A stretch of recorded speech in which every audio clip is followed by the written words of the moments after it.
Welcome back to Dime Gaming Bros. I am your co-host Spencer, joined by my co-host Jacob. Hello. He says hello.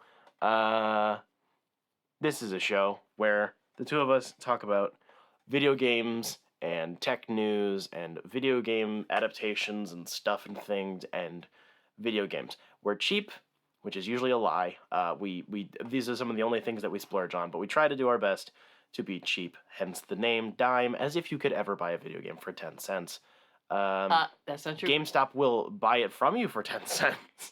I once, what was it? Back in April, I think, I got a BioWare game for free. On disc.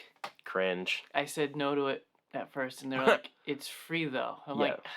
It's a free 20 hours of entertainment. It doesn't even matter. It doesn't even matter how bad it is. I'll like take it's free. a free copy of Anthem. Ooh, that's right. Yes. So this is the final episode of the first season of Dime Gaming Bros. We've been doing this for a whole freaking year, which is pretty wacky to me. Crazy. It's weird. Time flies when you're having fun and shooting aliens, mostly. Have we been having fun, though? Good question. So anyway. If we have to watch another Sonic movie, I might not be having fun. Final piece of trivia. We will be switching up our special trivia tidbits format next season for the next incoming year. But final trivia question. Bum, bum, bum. There is... So, Teenage Mutant Ninja Turtles. They are turtles. Yes. They are in lots of things. They Turtles started in comics. on the half shell. Turtle Power. Yes. They're in shows and books and games and all sorts of crazy stuff. Usually they're started in Dover, New Hampshire, which is pretty close to us. Like 20 minutes away from your house. Mm-hmm. Wow. Yeah, wacky. They usually get a new song. It's a corny, goofy Turtles rap song. Yes. Almost every single new movie or game or whatever. Yep. Which one was the most popular, and who was it by? You will know it, because you've heard it a lot. I highly doubt that. I think barely you will. Name you the Turtles, so... I believe in you. Okay.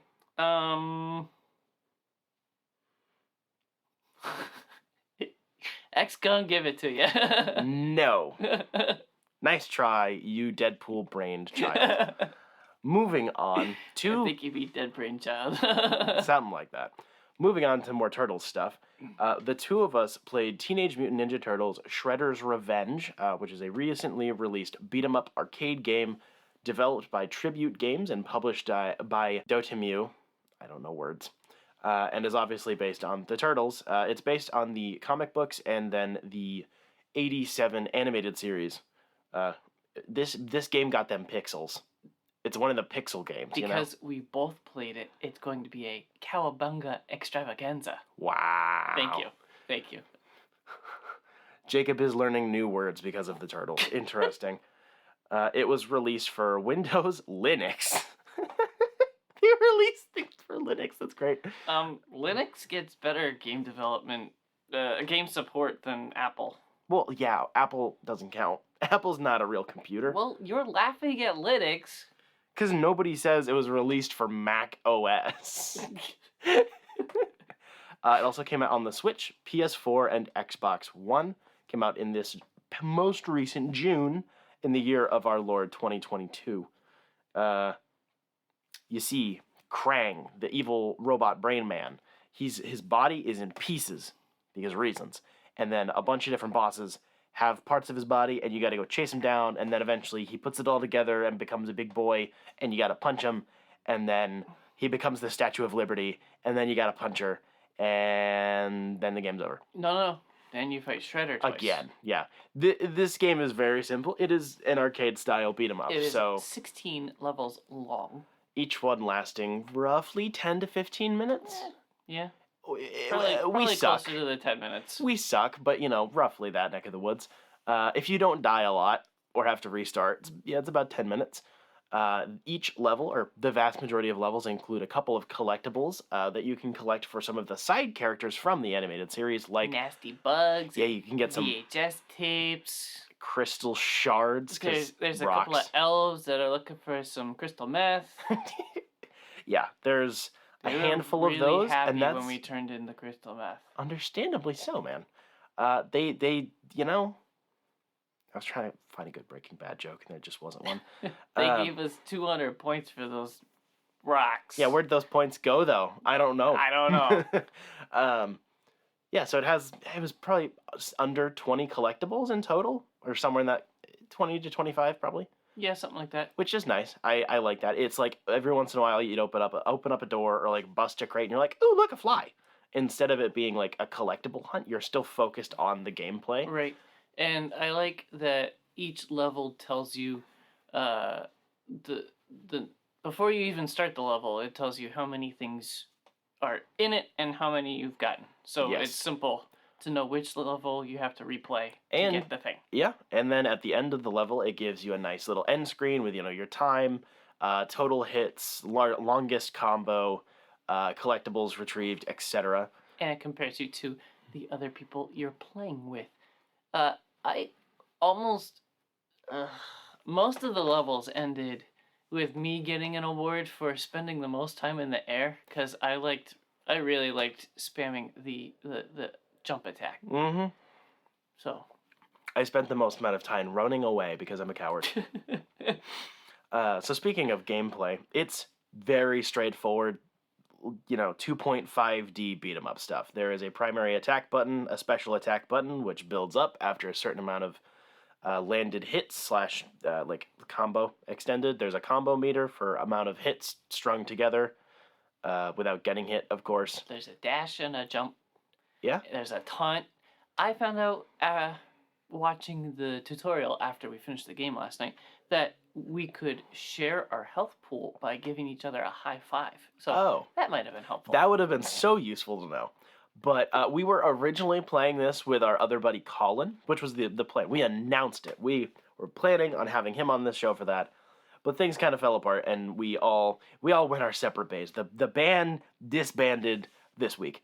So that didn't happen. He'll be back next week. Yes, but he was just like, no, you will not watch the tutorials. We will play now. So we didn't get to look at the tutorials. We just had to make do. But out of 22 slides, I think, there were 2 things that we didn't know, and the rest we figured out on our own. Yeah, so they're mostly basic, like, direction and attack buttons, Yep. which is nice. Honestly, I think the gameplay was pretty dang solid. There is some... there are probably video gamey terms for this that I'm not aware of, but like there's a little bit of the hitboxes are kind of funny on some of the characters, whether it be characters you're fighting or the bosses or whatever, which is kind of expected for like an arcade style game. Especially because a lot of the bosses were really big compared to the turtles. Right. So sometimes it was a little tricky to nail down exactly where a hit's gonna land, either hitting you or you hitting somebody else. And that's always been a problem with the street brawler genre anyway. It seems to just be inherent to the genre. Yeah, like it's it's really hard to moving up and down the screen or, left and right on the road. It's tough to tell where exactly the characters are sometimes. Yeah. But beyond that, that was pretty much my only like gameplay gripe. The attacks are satisfying, if a little repetitive. The combos work well. I had a tough time near the end with the dinosaurs that popped up because they kept charging. Yeah, so And- character-wise, for opponents, basically each level had different opponents in it. You had probably 10 different types of foot ninjas. You had some guys that did some punching. You had some guys that had like shuriken. You had guys that had like spears. Each had slightly different gameplay. And then there's some levels where there are dinosaurs. There are some triceratops-looking motherfuckers, and those were the worst. Just because I've played a lot of Dark Souls, I'm going to use that terminology. It's like I would dodge and still get hit, or I'd be in an animation like my special animation and still get hit, and it's like there were no iframes basically of being safe. It Right. was like if you touched a bad guy, you get hit. Yeah. And it was very frustrating trying to manage the level because there was no safety. Right.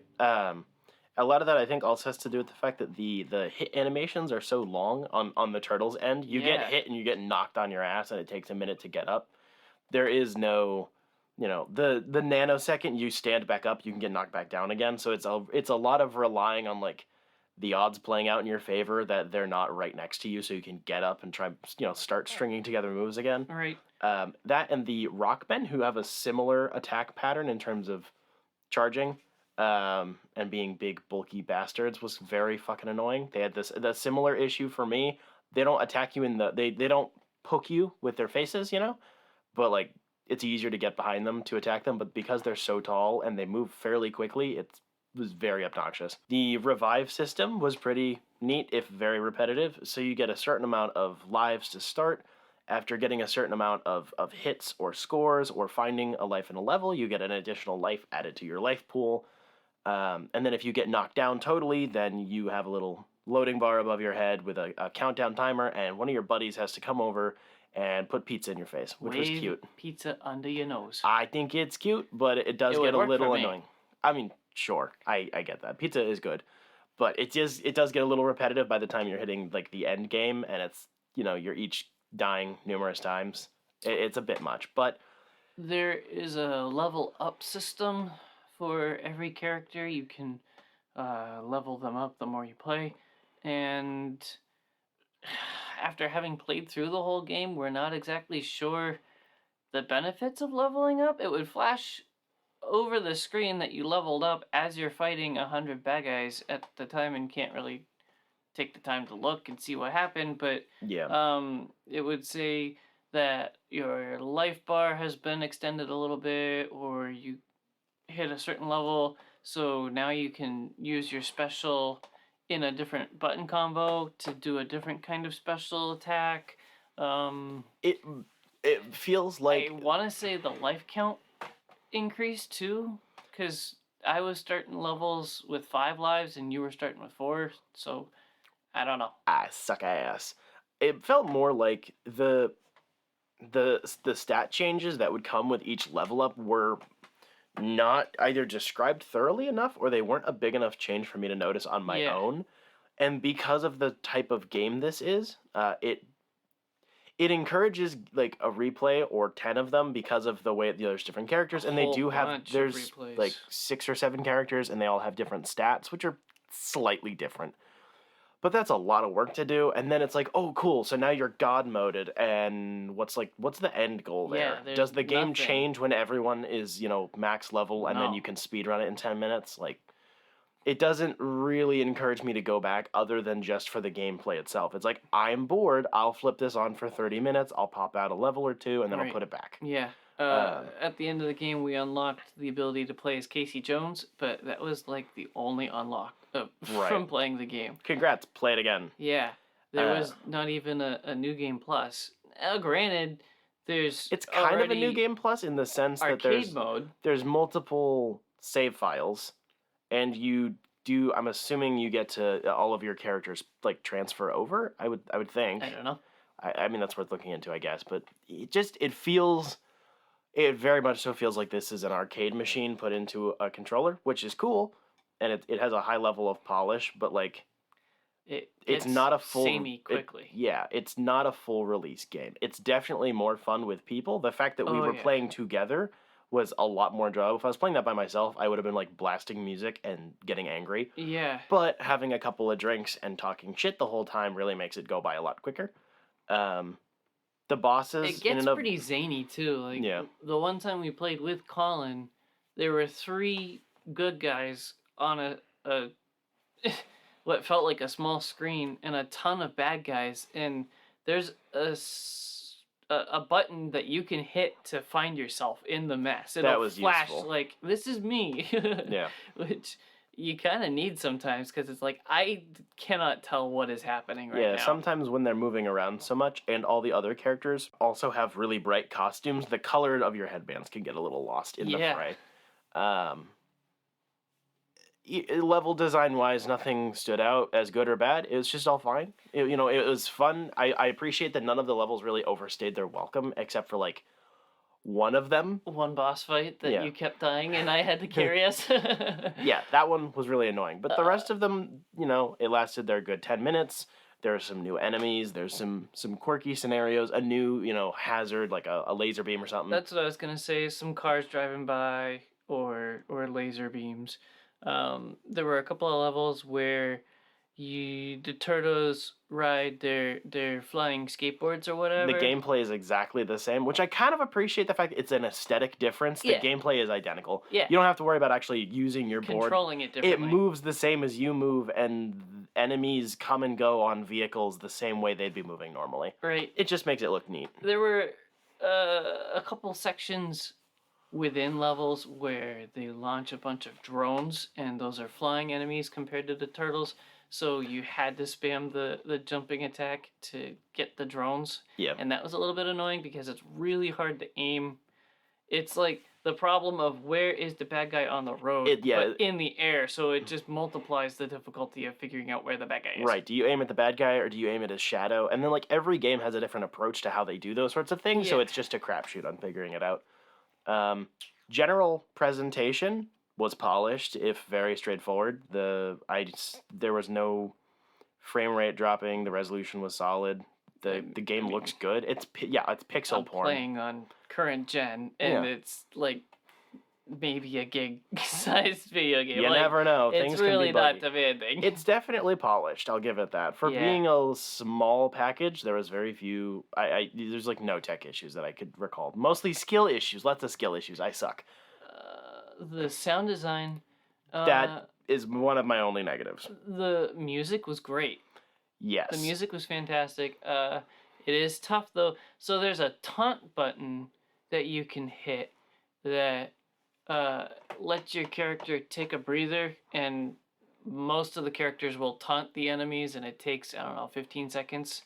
Probably 4, but sure. It feels a lot longer. It feels long, and then each character only has one taunt, and it plays the same audio clip each time. The taunt is to give yourself a special, and you get 2 or 3 specials stacked on top of the other. So you sometimes can sense when it's about to be a boss fight. Of course. We would just sit outside and taunt essentially 6 times and party dude. Yeah, but it gets a bit annoying. It gets very grating. Every level has at least one boss in it, and then you're doing that at minimum a couple of times during the boss fight, if not during the rest of the level, and it's some other additions for that would have been nice, or just mute it. Yeah, maybe every 4 times it'll say something, something just RNG that shit. That got a little repetitive, and just the general sound effects, while good, were also very limited in variations of the same noise. There's a certain amount of hits that are just the same noise over and over again, and that's to be expected, but it is still a negative. That one didn't bother me as much because it helps you know that you're actually connecting. Yeah. And it's a beat 'em up. It's a street brawler. It's expected. It's just that's expected. About halfway through our second play session, I was like, I kind of want to put on some music. We didn't, because then I realized how close to the end we were. But I strongly, after getting back in the groove of it, I considered just throwing on some different music, because the sound effects weren't terribly necessary at that point, and they were getting a little grating. Definitely after having played through it, I still want to dark around with it a little bit more on my own. Get some more collectibles. I'm definitely gonna put on Spotify and just vibe for a bit with it. Which is fair. It's not. I don't think the game is telling you it's going to be anything other than that, which is fair. Yeah. So it took us 2 separate sessions of roughly 3 hours apiece. The first one we were playing with Colin. We started on the highest difficulty out of I think 3 or 4. 3. Jacob is dumb and he's a masochist. Yeah, excuse me for thinking the 3 of us could kick this kids game ass all over the place. The kids game, which is... Excuse me! Yeah, the game that's targeted at people who grew up with a cartoon in the 80s is a kids game. I could not see a 5-year-old playing this. What? You're crazy. I know I'm crazy. But Yeah, so we played for probably an hour on the hardest difficulty, and we were just getting our ass handed to us, and we got multiple By game a overs. boss. We made it Yeah. several levels in. Yeah, we probably got a third of the way in, honestly. Ish, like a quarter if we're lucky. But we got to like level 4-ish, and then we just kept dying on the boss and then getting game over. So we bumped it down to normal, played up until basically where we had gotten with Colin, then Colin left. And then our second session yesterday took about another 3, maybe 4 hours to get through the rest of the game. It's definitely short, and it's definitely an arcade shooter. Yeah. Or not arcade shooter. Arcade beat 'em up. Yeah. So I can't really complain about length. It didn't overstay its welcome. If it was like 30 levels and we tried to binge it, I probably would have gotten annoyed. Like, I get it's always a difficult thing between how much content do you want versus how much is just kind of too much of the same. And if they didn't have any more ideas on unique enemies or unique bosses, then like probably cut it off when you've let them run their course. You fight Shredder 3 times through the game. They're all different forms, and like that's it. So it's nice to not need to dip back into the pool and it's like, and now it's this character, but with laser eyes, Terraria type shit where it's like, oh, it's the boss, but it's in hard mode, so it's entirely different now, None of that stuff. How much did you pay for this? I want to say I spent $15 on it. I had a $10 coupon. Nice. And this is on PlayStation 5, correct? Yes. Wow, look at that. So I just said it like an hour ago. This feels like it would be $20 on like Xbox Live Arcade from the 360 era. Or like $20 on like the current Xbox Series / Xbox One store. Like, it feels like for a physical release, it's probably asking a bit much. It launched at the full 60, and I... Oh, no, it didn't. What? No way. It launched at 25. What? Yep. So, currently, it is launching on Xbox One for $35 in, like, a couple of weeks. I don't know why that was a delayed release. So, somewhere in the $25 to $35 range seems like the teeniest bit too much. Tiny little itty-bitty bit much. Little sale, small sale. Yep. Or gift card with coupon. You know? Added value if you have at least one other friend. Absolutely. I mean, I would love to get 5 or 6 people, a full party in on it, but I don't have that many friends, so. I can see it being decent on your own on like a Switch, just because of like just the screen being like right there, Yeah. But definitely on a full size console, it's much better with friends. It's designed for that. It's a co-op game. Right. Possibly the best co-op game. Best style co-op game. Thank you. Not the best, but No, the no, best style best style. is beat 'em ups and those types of arcade games are always better with friends. So this song is obviously a meme because it's a Ninja Turtle rap. So it featured at the end of the second live action Teenage Mutant Ninja Turtles film. Directed by Michael Bay? No, the original ones. Oh, So that would... Secret of the Ooze? Correct. The one where they don't use their weapons at all because they wanted it to be a kid's movie, and I hate that. And I don't like the movie. But this song did come from that, and it is infamous. It's by a white dude with a big haircut you've definitely seen before because he's not really a real rapper. Eminem. Not quite there, buddy. Nice try. I got nothing. So we got a big old pile of news for the past month. We do. It's a pretty good pile. And for once, it doesn't involve union disputes and breast milk. So this is a good month. I think you mean union disputes or breast milk. It's a very important conjunction there. And or who cares? From comicbook.com, video games based on Skybound's long-running superhero series Invincible are now confirmed to be in the works. In recent years, Skybound has been expanding Invincible in a number of different ways. Not only is there an ongoing animated series on Amazon Prime Video that has been renewed for a 3rd season, but a live-action movie adaptation of the comic book has been in development since 2017. Now the property seems poised to make its next major leap to the realm of video games. Skybound Entertainment announced that it plans to kick off a number of new initiatives next year with Invincible to celebrate the 20th anniversary of the series. While most of these announced plans involved re-released versions of various comics, Skybound also flippantly added that it will unveil new apparel, collectibles, tabletop games, video games, and more. This footnote related to video games is incredibly interesting and marks the first time that Invincible will be associated with the gaming medium. And it probably won't be half bad because Skybound does make video games. They pitched in on some of the Walking Dead stuff when Telltale died, and they were the ones who finished the game because it's the company that Robert Kirkman is pretty heavily involved in. Invincible and Walking Dead, the two only good things Robert Kirkman has done. Interesting. Did it say what kind of game? No. Okay, because So this is gonna be like 2027 if we're lucky. I've seen a bunch of video games that have the anime style, like Dragon Ball games or whatever, and it does look good, even in motion. So, I mean, I know less than nothing about Invincible, but You'd like it. It's good shit. okay. And yeah, this game could go up 1,000 different ways. Yeah, we'll friggin' see. From MSN.com.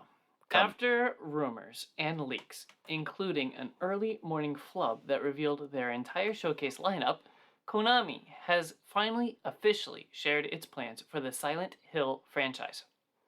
During the showcase, which was presented as a live stream but ended up being a 48-minute long video, we saw news of a remake, a new movie, an interactive live experience, some merch, and a brand new game all within the Silent Hill universe. The first announcement came as little surprise. Bloober Team, the studio that developed Layers of Fear and more recently The Medium, and also, as an aside, The Observer, which I've been telling Spencer for 2 years now to play. Eat my ass. Okay. Is working on a Silent Hill 2 remake. Where's Silent Hill 1 remake? Where? I have no comments. No word yet on a release date, but it is notable that the game will be available exclusively on PS5 and PC for the first year post-release. The Silent Hill 2 remake announcement was compounded by the news that Konami has once again teamed up with Christoph Gans, director of Silent Hill from 2006, to make a new movie based on Silent Hill 2. I've seen that movie. This is a big oof. After a lengthy conversation with Gans and his vision for Silent Hill 2, Konami shared all the neat merchandise it's planning to release featuring, what else, a bunch of what will likely be ridiculously expensive but cool statues of everyone's favorite triangle helmet wearer, some kind of pyramid head, if you will. The presentation also shared that Konami is working on 2 totally new Silent Hill experiences. Silent Hill Ascension seems like an interactive multiplayer visual novel-like game in which fans get to decide what happens and who lives and who dies with no reset button. Not exactly sure what that means, but it sounds like Konami managed to make Until Dawn a multiplayer game. Okay. Much less was said about the second game, Silent Hill Townfall, with a T at the beginning, a Townfall. But it's being developed in collaboration with No Code Studio and Annapurna Interactive. To close out the presentation, we got a short glimpse at a completely new Silent Hill game that's not a remake or a movie or an interactive choose-your-own-adventure thing. Silent Hill F. Silent Hill F seemingly takes place in Japan, and therefore far away from the titular foggy town, and the trailer's end features a grossly unsettling moment when a girl's flesh falls off her face. There are also disgusting moments in which spore-like tentacles grow out of circular holes in discarded bodies before blooming into red spider lilies. That was intentionally worded. That's disgusting. Tripophobes or tripophobes? Tripopphobes. Whatever. One of me. Those people who go on the damn subreddit that we hate and we still go on anyways. It's the one. It's the things. It's the the holes and like it's the one that's mostly filled with pimple popping. New updates to the Silent Hill franchise have been long in coming. There hasn't been a new game in the series since 2012, and in 2014 it looked like the franchise was going to get a serious revival with the release of the wildly popular PT, Rip. a demo for the Guillermo del Toro / Hideo Kojima project known at the time as Silent Hills. However, likely due to Kojima's unceremonious exit from Konami, that's an adjective. That was rough, man. Silent Hills was cancelled and the PT demo was removed from the PlayStation Store, a sin Silent Hills fans seemingly still haven't forgotten, seeing as how you can still buy PS4s with the demo still installed for like thousands of dollars on eBay. Mm-hmm. Since then, Silent Hill has lived in limbo, which, if you think about it, seems appropriate. Ah! This is exciting. I've wanted to play Silent Hill, but it's so old, it's hard to get my hands on it. The movies were Bad. Very bad. bad, but I sort of enjoyed them because You're they were cringe. so bad. You're cringe like that. It was like bad but good, but not good because it's bad. No. I have like no experience with this franchise I other than actually seeing played- the bad movies and like looking at some gameplay and going, that looks good. I probably can't handle that. I actually played PT. Yeah, you lucky fucker. Remember, you texted me about it. And I went, wow, I have no idea what's going on. And I died a lot. Fair. And it's Hideo Kojima, so there were like really tough puzzles to solve. True. So I was doomed from the start. You have to plug in a microphone and say a name to finally beat it. I think it's funny. It's cool that there's more stuff coming from a franchise that's been Dead. semi-buried for a while. From CBR.com, Capcom's Resident Evil Showcase revealed a new trailer for the upcoming Resident Evil Village DLC, Shadows of Rose. The heartbreaking trailer shows Rose mourning her father, Ethan Winters, after he sacrificed himself to protect her. Rose then has to confront entities in the town, returning there 16 years after the end of RE Village, while attempting to control the terrifying powers she has developed. The Winters expansion DLC comes separately or along with the Resident Evil Village Gold Edition. It launches October 28th, which was 2 days ago. Yes. I didn't play RE Village. I'm going to get to it at some point. Jacob did play it and I talked did. about it a little bit. Yeah, it's fine. It's fine. It's not 7. 7 is perfect. 7 is too scary for me to do again. I did it once and not again. 8 is, again, Resident Evil going action again, kind of. It was much more action game oriented than spooky haunted house or just scary game, which was a little bit, it just detracts, I think, from the experience. I want spooky, and it's just, here's a bazooka. So, Fair. the puzzles were cool. There are still some good scares in it, but it's fine. It's good. I was slightly interested in the DLC, but it's, what did I say, like $20? Yeah, it's about $20 USD. The reviews I've seen already have said that it's like 3 hours of gameplay, so that's a bit much for me. Capcom released a new story trailer and gameplay trailer for the upcoming Resident Evil 4 remake, coming to PlayStation 4 and 5, Xbox Series consoles, PC, and PSVR 2, March 24th, 2023. I'm nervous. I'm always nervous about remakes. But the remakes they've done of the first 3 are all good to Yes. different degrees, but Yep. they're all good. I was really scared they were going to go less spooky. They're going more spooky. I'm getting interested. It looks good, and You it looks think like it's they're more spooky? Yeah, I think so. It's Interesting. it's hitting me as more spooky because I have modern gaming brain. Okay. It looks good, and it looks like they're actually changing it up enough where it's different, and Mm. it's not just a massive like visual overhaul. The gameplay looks different, but it's not wildly so. Right. I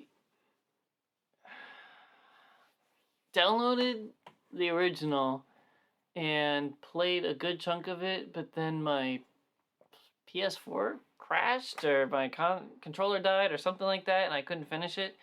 And then I got to 5 and wasn't able to move my game save over, so I haven't finished 4 yet. Rough. But I am very, very excited for this remake because I have very much enjoyed the Resident Evil remakes. Sick nasty, bruh. Yeah. This is definitely on my list of I will buy it in the year it came out. What are you buying? From VideoGamesChronicle.com, earlier this week, a role advertised on a job recruiting site stated that Sony was building a new internal game development team in partnership with PSS Visual Arts, the San Diego-based support studio which recently contributed to The Last of Us Part 1. The job listing later stated that the unannounced project was being developed in collaboration with Uncharted and The Last of Us studio Naughty Dog. These sections of the job listing were later removed and replaced with Sony PlayStation is building a new internal game development team. This is the same world-class team known for its contributions to the Last of Us franchise. Now, another job listing has been published based in the same San Diego area as Visual Arts. Although it doesn't make specific reference to the studio, it states that the role is for a new PlayStation studio based in San Diego, California.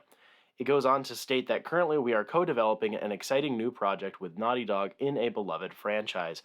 I want to speculate about this.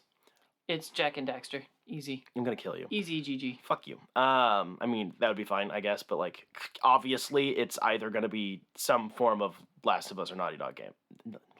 Blech. Last of Us or Uncharted game. So, currently, where the franchises sit, so we have Uncharted. All of the 4 primary games are available on current gen. They've been remastered, so they're not doing lot. Yeah, so they're not going to do that again. 4 had its DLC Lost Legacy. Was that a standalone DLC, or is that you did have to have 4 for that? Standalone. Okay. So it was a DLC for 4 that you could also play on its own. You played that. It was like 10 hours? Yeah, something. It was a short thing, which involves some people, which still is kind of an unknown plot twist. I'm not gonna spoil that. That was a cool part of 4. Whatever.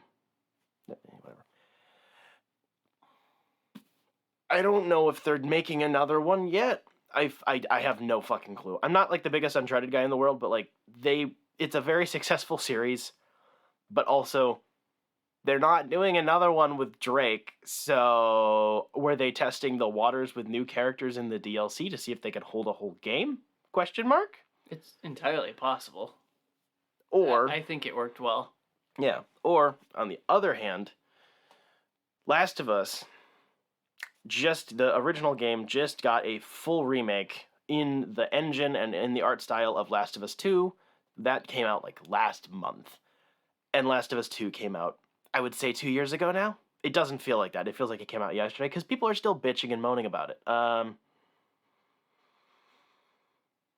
haven't played all of 2, but I'm feeling like it might be a new Last of Us before they go back to Uncharted. Even though Uncharted's been a longer wait. It has, but Uncharted has it feels like it has more replay value. Each one of the games kind of lasts longer, not necessarily just in terms of gameplay itself, but because they're more action-oriented, they're a bit lighter-hearted than the Last of Us games. People are more opted to go back to them.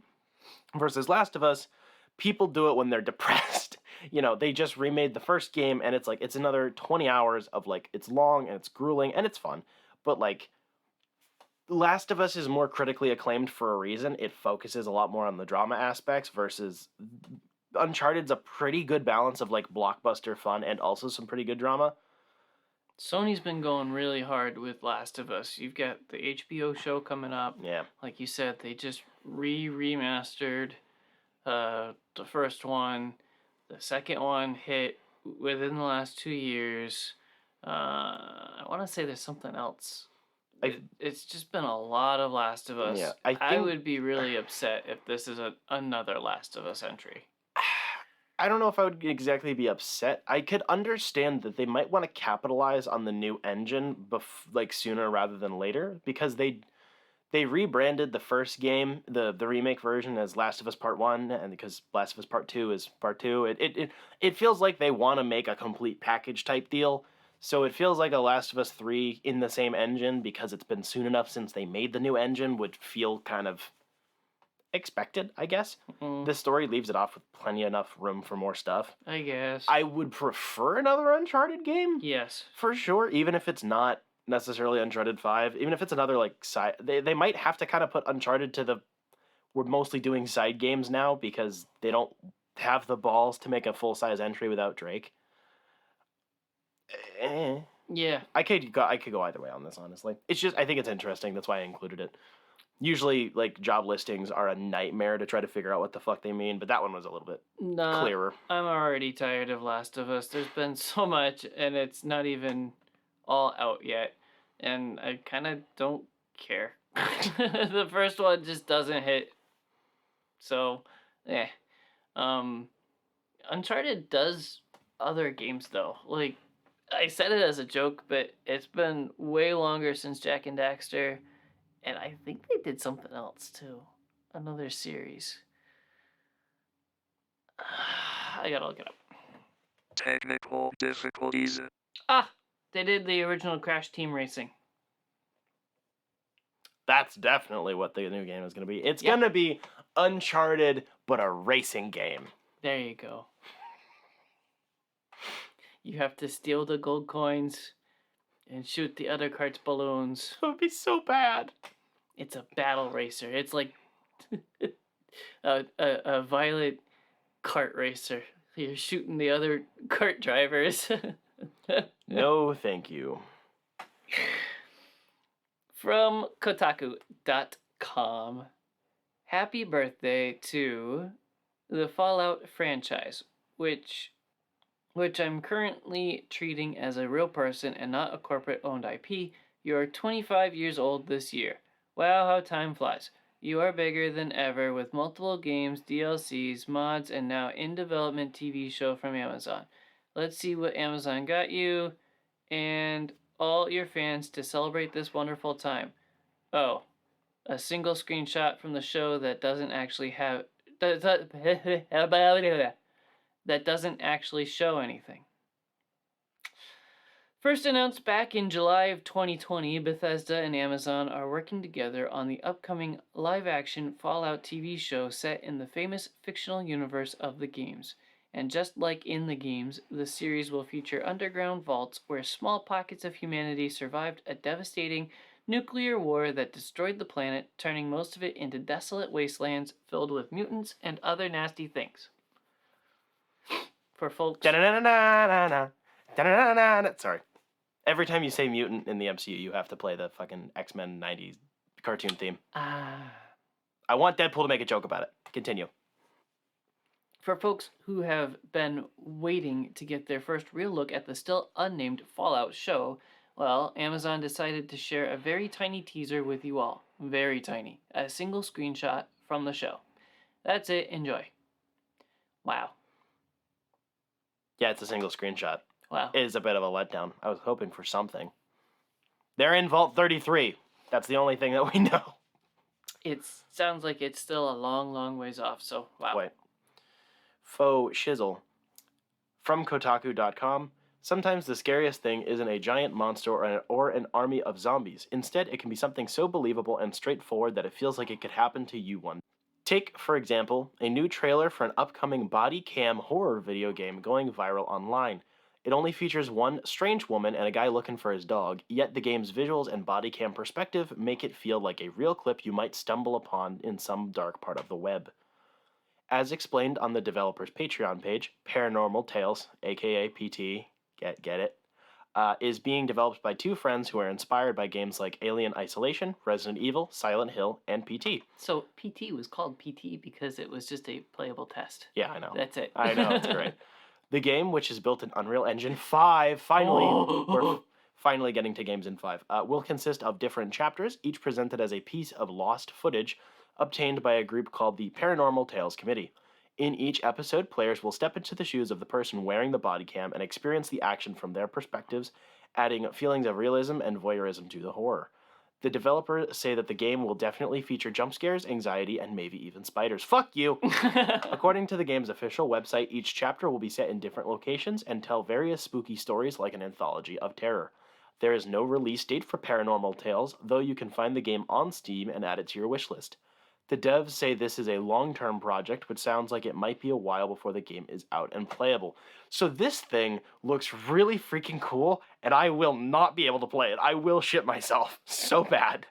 But I legit, like, I knew it was a game clip, but the first time I was watching, like, the footage, it does look like, for the most part, the first half of it does look like near photorealistic. It's really good looking for a body cam perspective is a really cool idea.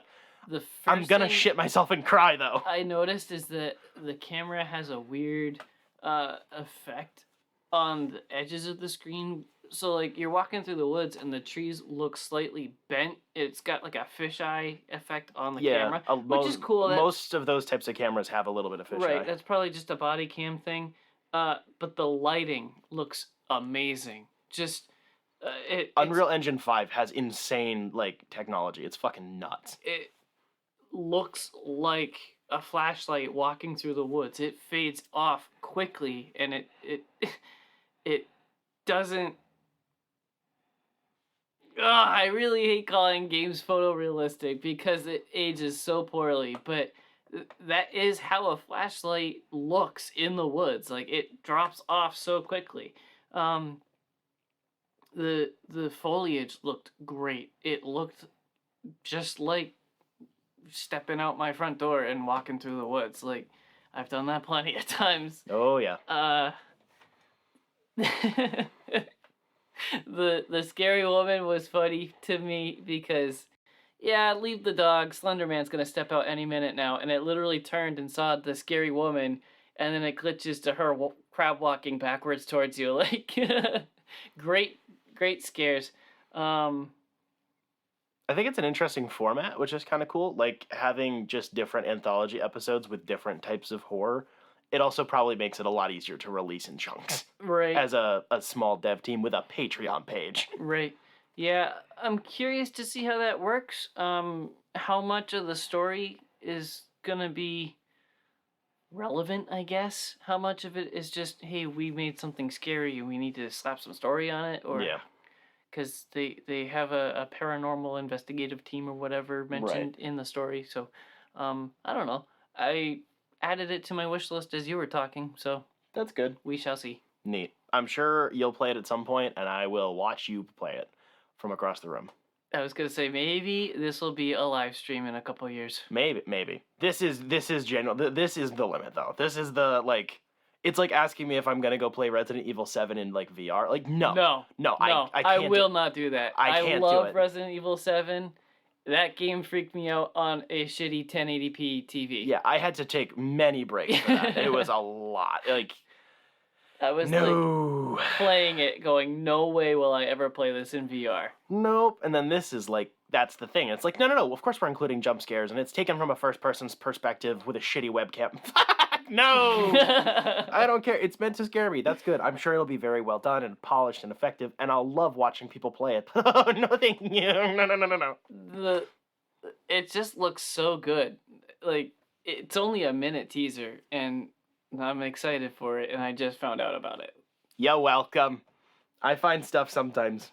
From Kotaku.com, CD Projekt Red has announced that a remake of 2007's original Witcher is in development.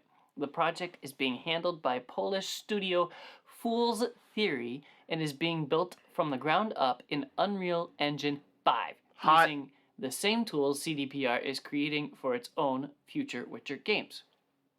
15 years ago today, which was probably 2 weeks ago, the original Witcher was released, starring everyone's favorite grumpy monster slayer, Geralt, as he tries to regain his memories with the help of his friends and fellow Witchers.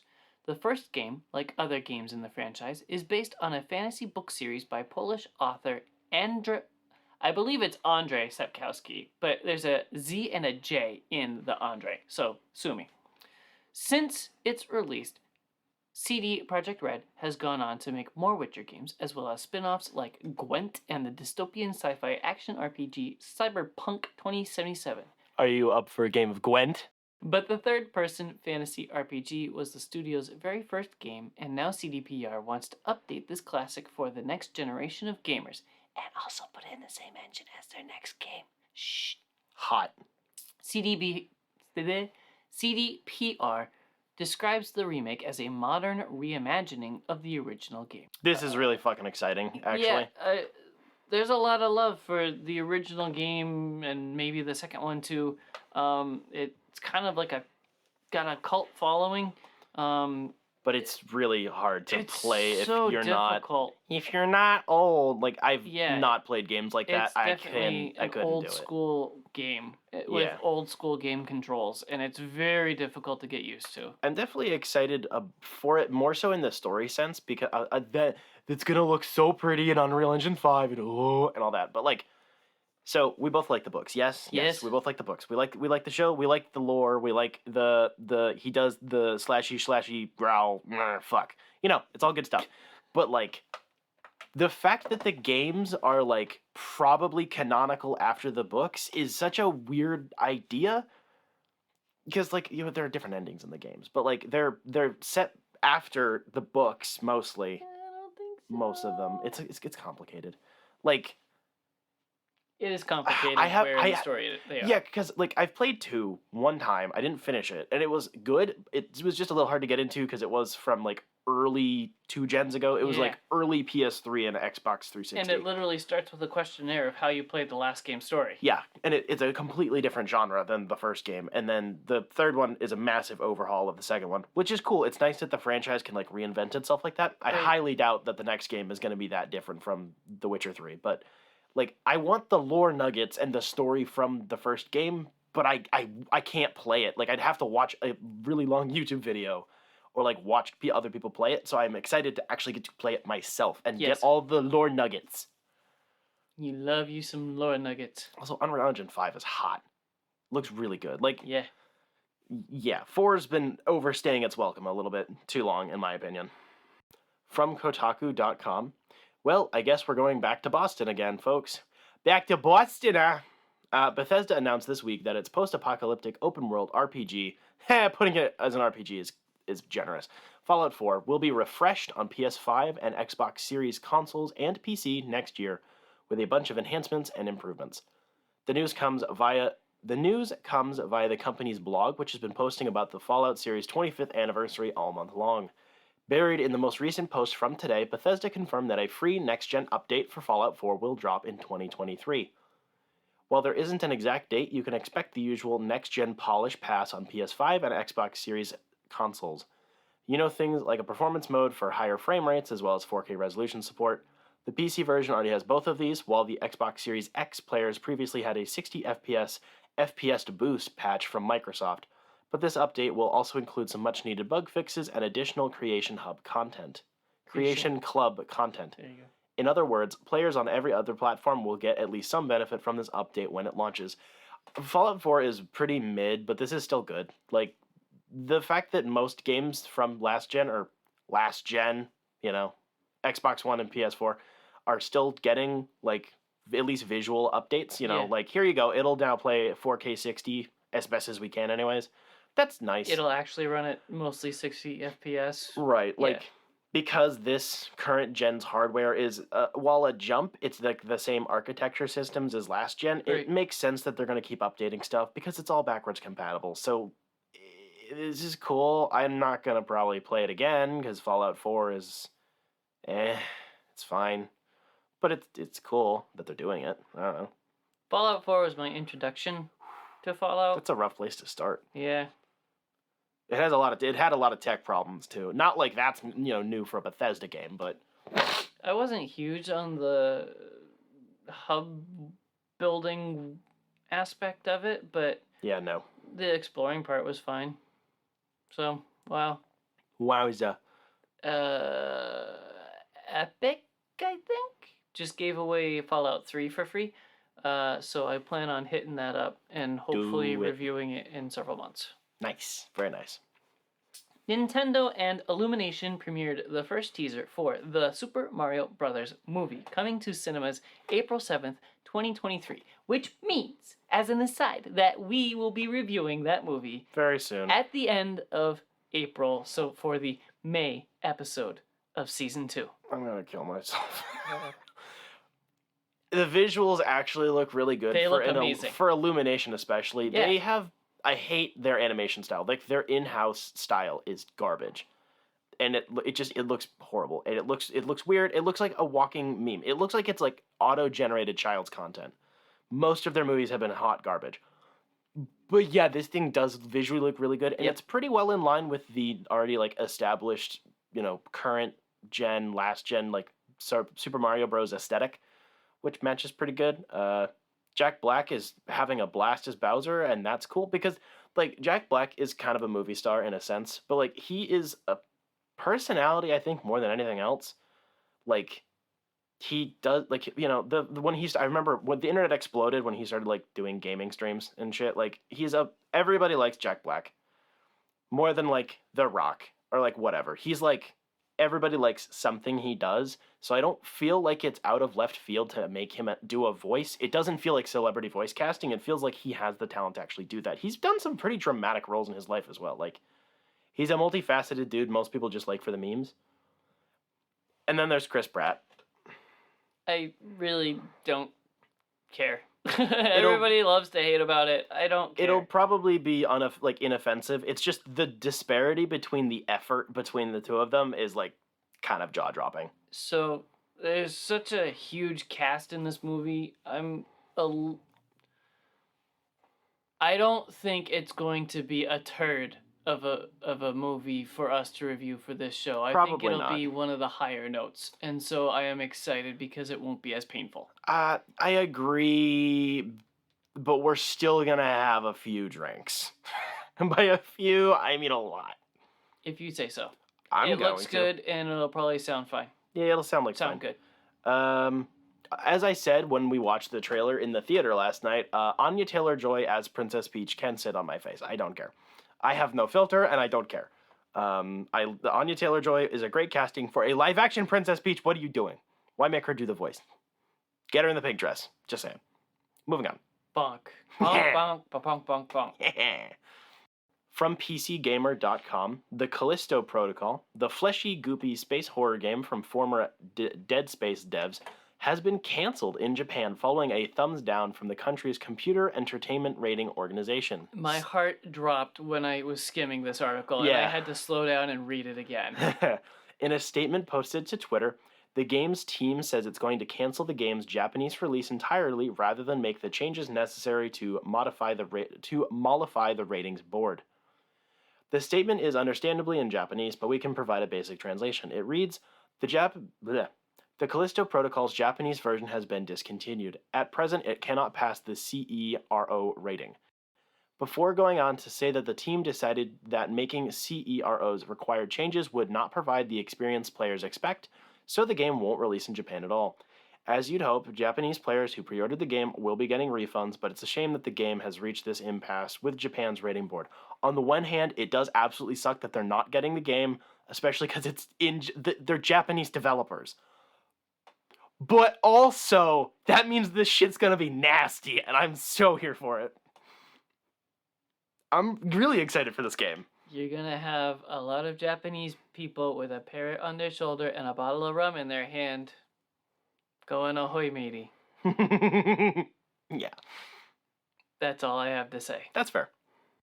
From PCGamer.com, Discord is doing its best to become an all-encompassing voice chat option no matter where you play, and it looks like we'll be able to chat with even more console pals soon. As spotted by The Verge, data miner Advaith has apparently discovered evidence that voice chat integration will come to PS5 in the near future. Sadly, it looks like there's nothing in the works for PS4 users outside of the already available option to display game activity. The leak quickly follows on from the platform's integration with Xbox, which was pushed out to everyone back in September. It's admittedly been a finicky process hooking up to voice chat on console. The whole thing requires you to have your mobile phone at the ready and the Xbox app installed.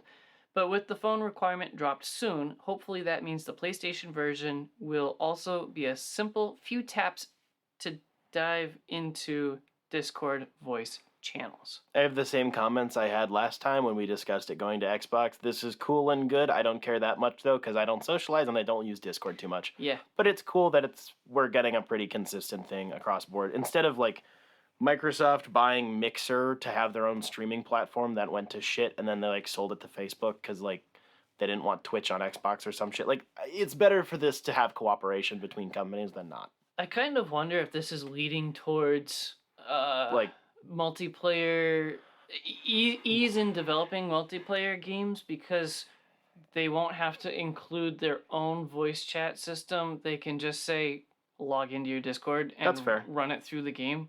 Like, it's already there. It'll already be on every system. that makes sense. And it'll also make it easier for crossplay because crossplay is becoming a lot more prevalent now. So Right. that way it's just a big hodgepodge of people and you can all hop in the same Discord chat for your games, which kind of hope it would go to that. That makes that sense. seems so much more simple. of course, inevitably when like So much simpler? simpler, yeah. Of course, inevitably when some retarded ass billionaire just buys Discord and then deletes it off the internet, then all of the games wouldn't work together, which would blow. So making it a linchpin might not be the good idea. But having base built-in chat is still probably a good plan for longevity's sake.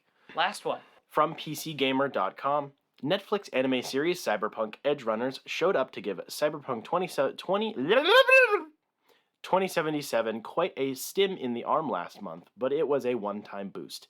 CD Projekt has made it clear there's no second season of the show in the works. Edgerunners was conceived from the beginning as a one-off. Which leads us right into our review of Cyberpunk Edgerunners, which is our entertainment thingamabobajigger for this month. Movie or TV show for this month. Yes. So, yeah. I can translate Spencer Retardie as well. Yes. So it is a 2022 Polish-Japanese cyberpunk web anime series based on the video game. The series was animated by Studio Trigger under the supervision of CD Projekt, and it came out on Netflix last month in September. It's obviously in the same universe as the game and the tabletop game that the video game is inspired by. Weird stuff. We follow a boyo named David. He's a 17-year-old dweeb nerd boy, and then he gets wrapped up in some shenanigans. He gets lots of cybernetic parts and becomes an edge runner. Whoa! I just described the whole plot. He drops out of high school and becomes a punk. Whoa! So this was kind of surprisingly good. I don't know why I'm so surprised by it, because this falls into the type of video game adjacent media that tends to be good. It's the expanding the universe on top of the pre-existing canon stuff. It's not really held back by anything in the game. It just does its own thing.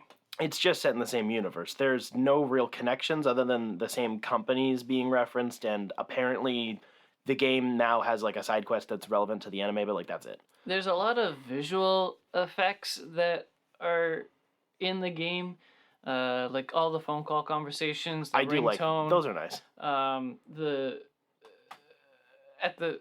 At least at the very end, when they're driving to a different location, they have the map and the pinpoint and the road, highlight.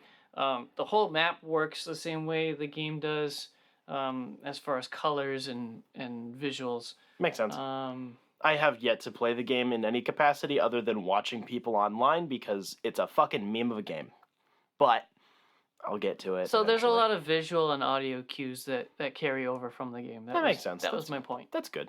But yeah, it's in that spot of like, we just kind of want to build on some of the concepts that the game has rather than be a adaptation of the original medium or a reinterpretation of like the base concept. So that's cool. That means it's probably not See, I was about to say that type of stuff tends to not be very new person friendly. You get your, not exactly the same, but like The Witcher had an anime movie and I think has an anime series coming. That was pretty good. It's not exactly the same thing because it's only shifting over from the television canon, but Right. It's a similar type of like, this isn't really newbie friendly, but it is good, But this is pretty newbie friendly because I haven't played the game. I have no idea what the fuck's going on, but like I know how Cyberpunk works, typically speaking. It's a subgenre I have a strong affinity for. So like, and I don't hate anime all the time. So this was, I could follow everything going on because they explained everything just enough where I understand the concepts, and I can use my imagination on the rest. It's cool and kind of builds off of what you were just saying. It happens in the same location as the game, but it happens on its own. It's just another gang of cyberpunks doing their own thing, and it's entirely possible that it happens at the same time that you're playing the game, but you can just completely miss it. It's a big city, and you could be doing your own thing, and these guys do their own thing, and not even pass each other. Like, it just feels like it's the same world but a different story. Yeah. Yeah, so that's all cool and good stuff. Yes. The kind of have to get my negatives out of the way now so I can get into the positives. I think the structure of this thing is not great. It has really weird short time jumps, and about halfway through the series, it skips like a full year ahead, and it's riding on a lot more emotional investment than I think the show did the work for. This is also me not being a very strong lover of anime, so I resist the tropes. I don't fall into believing what the anime wants me to believe. Oh yeah. It just I push back on it a little bit more, and it's like I think it could have done a little bit more of the legwork in terms of like the romance angle and the general emotional stuff. The last episode, which I just watched this morning, has the final anime montage of the character dying, and then they're seeing how their life went, and it's played over dramatic music, and like I get that that's like kind of a meme, especially in American media, that's a joke. And anime still does that pretty frequently, and I have no issues with that, but I felt nothing.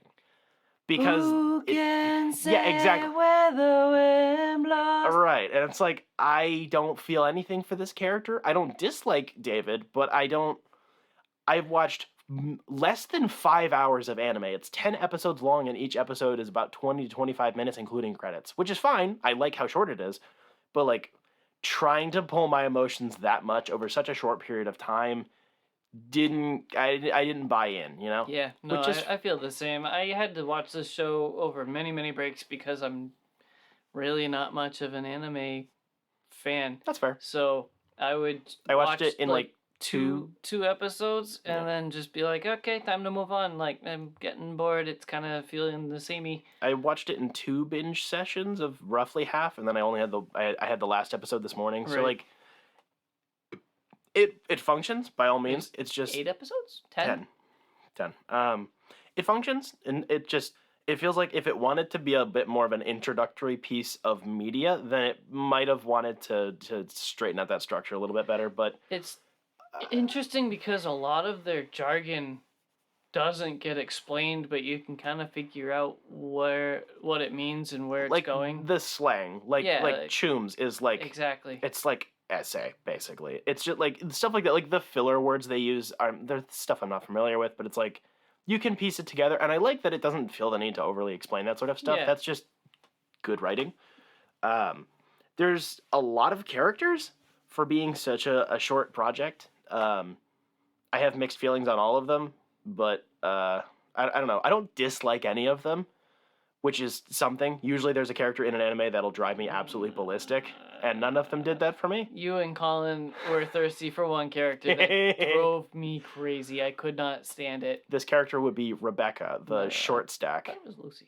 No, Lucy's Lucy's the boring, plain the boring one that he falls in love with for no Okay. reason. All right, yeah, Rebecca. then. No, Rebecca's the short stack with the loudmouth. Little 'Cause- goblin girl. Like, even the loudmouth part doesn't bother me, but her voice is very screechy, and she was like the only character that did the anime thing of just like You mean- "Ah!"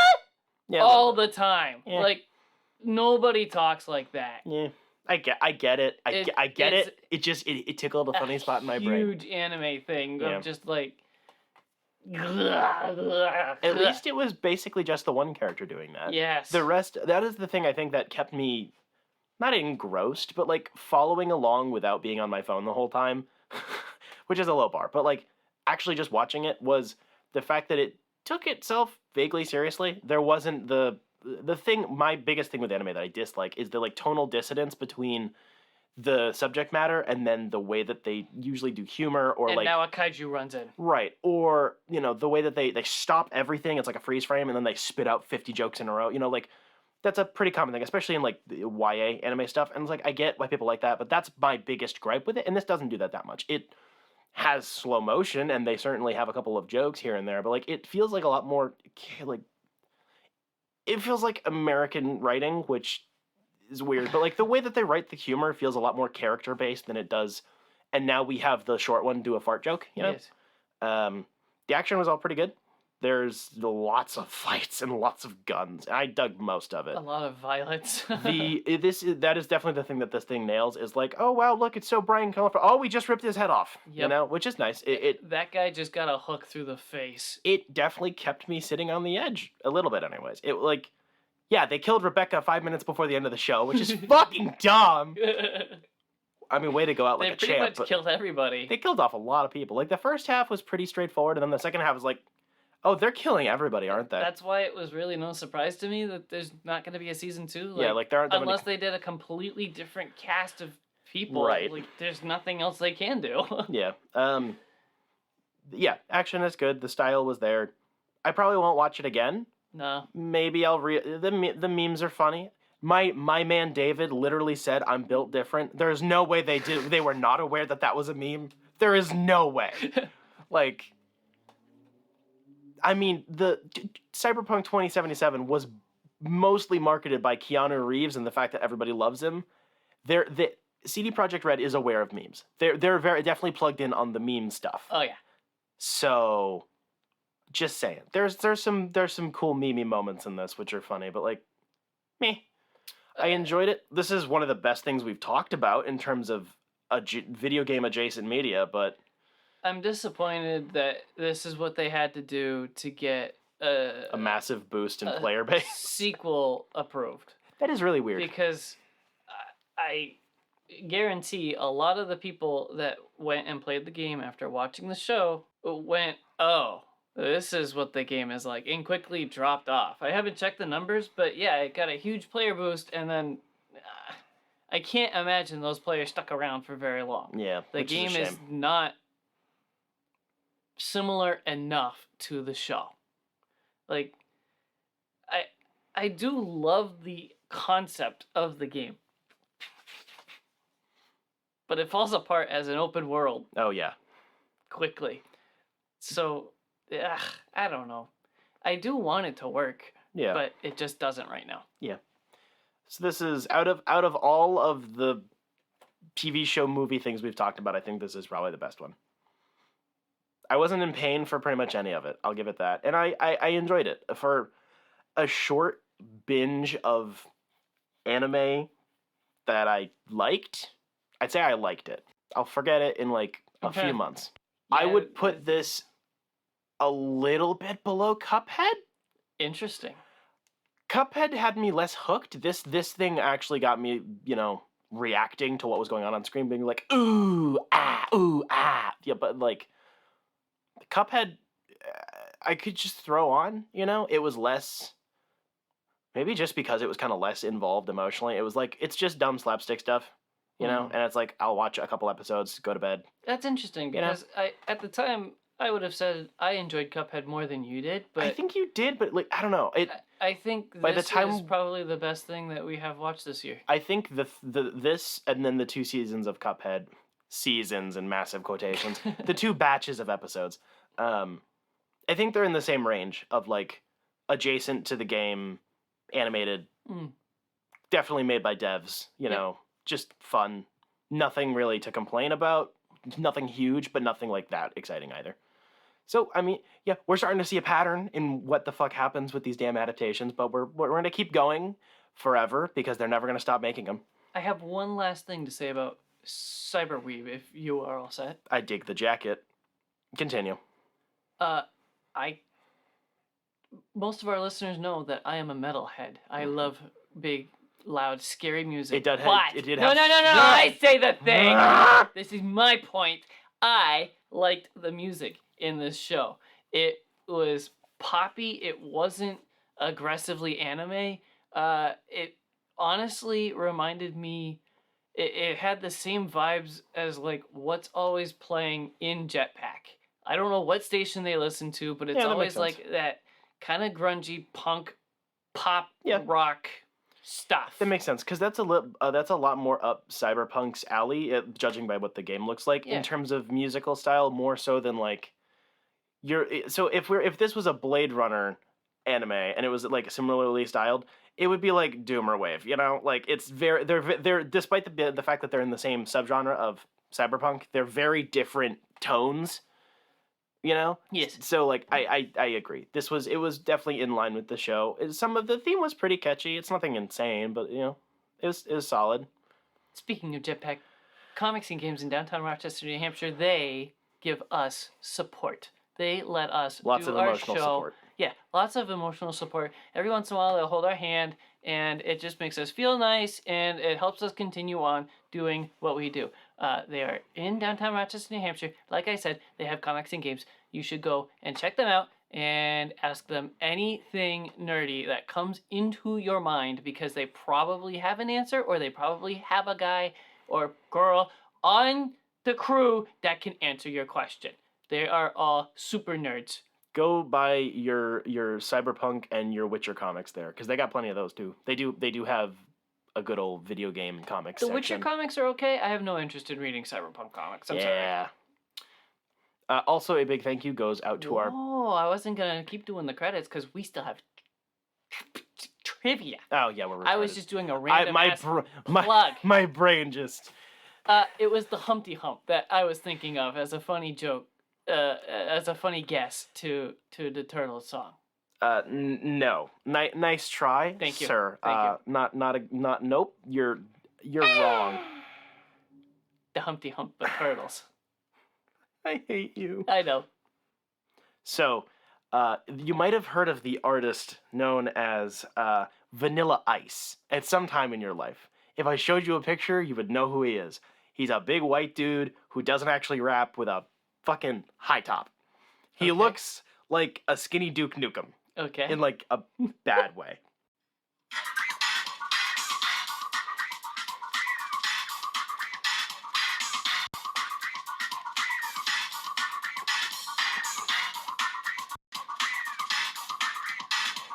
Yo, it's the Green Machine, gonna rock the town without being seen. Have you ever seen a turtle get down? Slamming and jamming to the new sweet sound. Yeah. Okay, let's not get DMCA'd.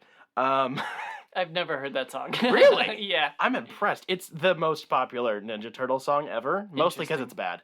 Wow. And Vanilla Ice isn't a real musician. He's like, He's I don't know fake. what he is. He's not even that. He's like,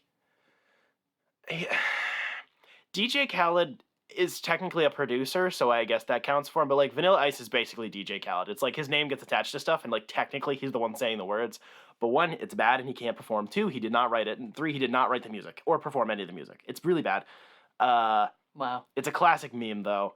It is one of the better Ninja Turtle songs because it's memorably bad. And it plays in its entirety at the end of TMNT 2, The Secret of the Ooze. The final battle, or the second to final battle, plays in a dance club while they're performing it on stage. Ugh. It's so fucking weird. I don't know if I like or hate that. Wacky stuff.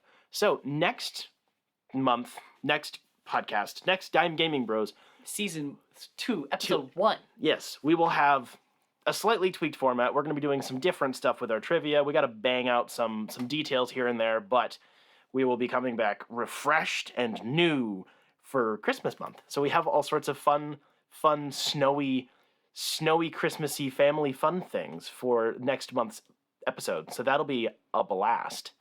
A big thank you goes out to our patrons over at patreon.com/dimecomicbros. We have 2 patrons right now. We have Jeff Lawrence, and then we have Caitlin. They give us money. End of point. If you want to... They get things because of their money. True, they buy stuff. If you want to support the show, you can go ahead and get a whole bunch of cool rewards, like stickers, drawings done by Colin, get obviously mentioned on the podcast, early access to this podcast, as well as Dime Comic Bros, which is our primary podcast we do on a weekly basis with our buddy Colin, talking about all things comics, comic books, comic book games, and stuff and things. as well as exclusive access to Dime Comic Bros Happy Hour, which is another weekly podcast segment that is exclusive to Patreon, where we crack open a beer or have a cup of coffee and just talk about some weird random nonsense. Sometimes it's Ninja Turtles rankings, and sometimes it's Ben 10, and sometimes it's coffee, and then sometimes it's about Halloween Ends being a garbage movie. Just all sorts of weird Every random once stuff. in a while, we'll throw in a comment about the beer we're drinking. True. Well- Most of the time, it's about the beer we're drinking. Sometimes we'll have full conversations just about what we're drinking. There have been a couple of those podcasts. It's only about the booze, which is fun. I mean, that's fine. That's good. We It's should do more of happy hour. those. Yes, more booze. Go check out our social media on Twitter and Instagram for updates, screenshots from all the games we're playing, some cool pictures we took with our little camera phones, as well as teasers for what's upcoming. Visit our website at dimecomicbros.com for links to all of our episodes, some cool artwork, some fun shenanigans over there. Tune in next month for the premiere of the next episode of Dime Gaming Bros. Jacob, do you want to reveal what game you're playing, or do you want to keep it a fun family, a nice little present? A nice little A present. present in a box, in a bag, in a box, in a bag, inside of a box with a bow for Christmas. I'll drop a little hint. Oh, It is a Christmas time game. yeah. It's well known. Oh, And there's just nothing that looks like blood in the snow. You know what I mean? Blood on snow is nice. It gets me in the holiday spirits. that is a fucking way to describe it. Interesting. Okay. Well, yeah, is it wrong? No, it's just so bizarre. I have no hints about what I'm doing except I- for the fact that I'm keeping it secret in a box, inside a bag, inside of a gift bag, inside of tissue paper, wrapped in feels- duct tape, inside of a box with a bow. It feels nice beating the shit out of people for Christmas. You know what I mean? I agree. Just freaking dumping them on their ass and snapping their leg in half. Ooh. Ugh. It's so satisfying. Very Christmassy feeling. So make sure you tune in for that. And hopefully we will have taken the full year of doing this podcast and ironed out some of the kinks. Probably not. But we though. will be no less kinky. Thanks for listening. Go away now.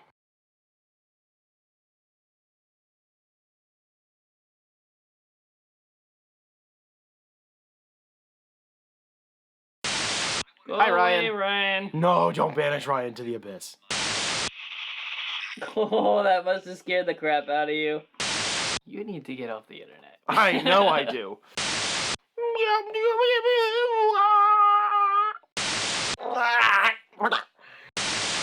Fighting games are the worst.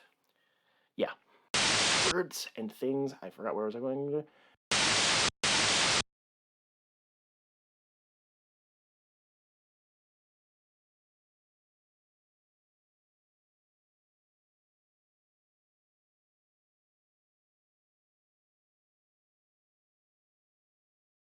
Turns out I'm retarded. All right.